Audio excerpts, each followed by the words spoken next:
It's actually an iPhone 6s that was brought in for repair from a charger damage.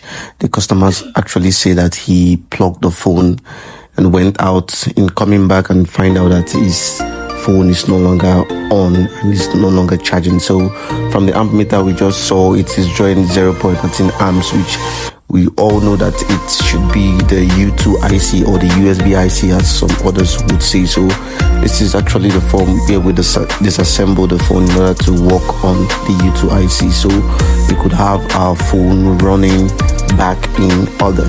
So just keep watch as we undergo all the process, and hopefully it comes out successful.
And yeah, we actually done with the phone, and you see the charging IC, the U2 IC is placed and is looking good, ready to go.